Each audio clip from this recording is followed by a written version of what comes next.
অগ্নি পরীক্ষায় পাকিস্তানের ক্রিকেটাররা। পাকিস্তান ক্রিকেট বোর্ডের অনুমতি ছাড়া সোশ্যাল মিডিয়ায় কোনো পোস্ট করতে পারবেন না ক্রিকেটাররা। বিসিবি সরাসরি জানিয়ে দিয়েছে ক্রিকেটাররা কোনো রাজনৈতিক পোস্ট করতে পারবেন না, আর রাজনৈতিক পোস্ট করলে অন্ততপক্ষে 1 কোটি রুপি জরিমানা গুনতে হবে। তাছাড়া কেন্দ্রীয় চুক্তিতে থাকা সব ক্রিকেটারদের বলা হয়েছে কেউ যেন বোর্ডের মিডিয়া বিভাগের অনুমতি ছাড়া সামাজিক যোগাযোগ মাধ্যমে কোনো পোস্ট না করে।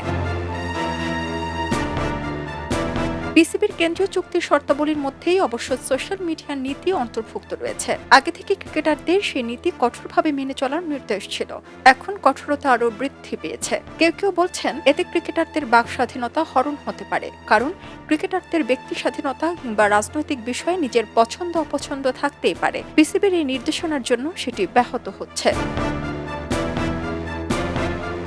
সম্প্রতি পাকিস্তানের পাঞ্জাব প্রদেশের মুখ্যমন্ত্রী মারিয়াম নওয়াজকে ব্যঙ্গ করে রানী বলায় নাসিম শাহকে 2 কোটি পাকিস্তানি রুপি বা বাংলাদেশি মুদ্রায় 1 কোটি টাকার কাছাকাছি জরিমানা করা হয়। তাকে 2 বছর নিষিদ্ধ করার জন্য সুপারিশ করা হয়েছিল।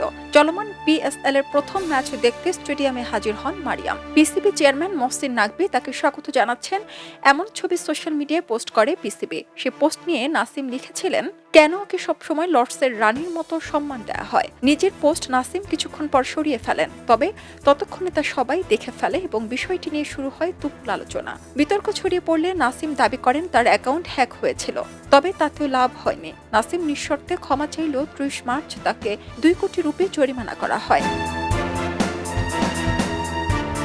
বিশ্ব ক্রিকেটে এত বড় অঙ্কের জরিমানার নজির নেই বললেই চলে। বিসিবির তদন্ত কমিটি নাসিমকে 2 বছর নিষিদ্ধ করতেও চেয়েছিল, তবে তাতে বাদ সাধেন বিসিবি চেয়ারম্যান মহসেন। বিপুল অঙ্কের জরিমানাতেই পার পেয়ে যান তিনি। সারা জেরিন, খবরের কাগজ, স্পোর্টস।